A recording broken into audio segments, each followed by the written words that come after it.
بسم اللہ الرحمن الرحیم۔ ایک سبق آموز کہانی۔ بادشاہ نے بہت ہی عالیشان محل تعمیر کیا جو دیکھتا بس دیکھتا ہی رہ جاتا۔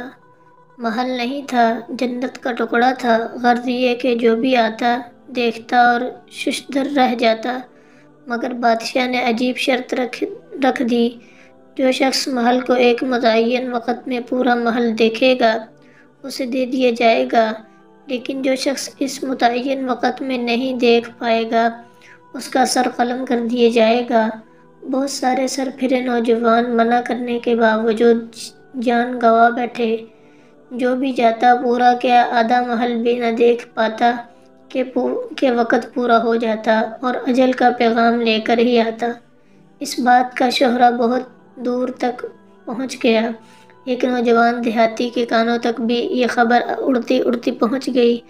نوجوان نے جب پوری بات سنی، تصدیق کی اور بادشاہ کے محل پہنچ گیا۔ درباری وزیروں، مشیروں اور جلادوں نے بھی منع کیا، مگر وہ ذہن کا پکا نکلا، اجازت لی اور متعین وقت دے دیا گیا۔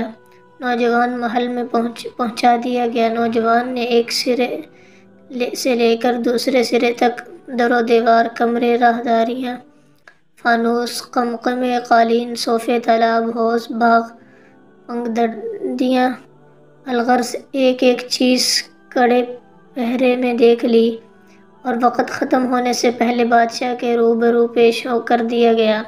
بادشاہ اور تمام درباری گویا سناٹے میں آ گئے۔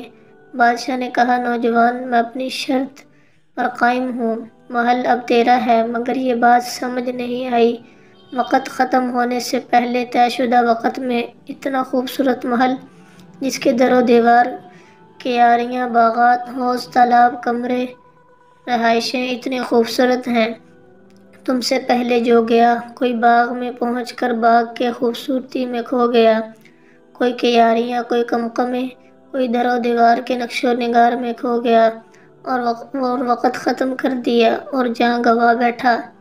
تم نے پورا وقت بھی نہیں لگایا اور محل بھی دیکھ لیا۔ نوجوان نے بادشاہ کی بات سن کر بھرپور قہقہہ لگایا اور کہا، بادشاہ سلامت، مجھ سے پہلے جتنے لوگ بھی محل دیکھنے آئے سب کے سب پرلے درجے کے بے وقوف تھے، جو محل کی خوبصورتی میں کھو گئے اور جانیں گنواتے رہے۔ بادشاہ سلامت، محل کے صدر دروازے سے اندر داخل ہوتے ہی میں نے اپنی آنکھیں نیم وا کر لی تھیں اور پورا محل آنکھیں بند کر کے دیکھ آیا۔ میں اتنا بے وقوف نہیں جو محل کی خوبصورتی میں کھو کر اپنی جان گنوا دیتا۔ بادشاہ سلامت، اب محل میری ملکیت ہے، میں اسے جی بھر کر دیکھتا رہوں گا۔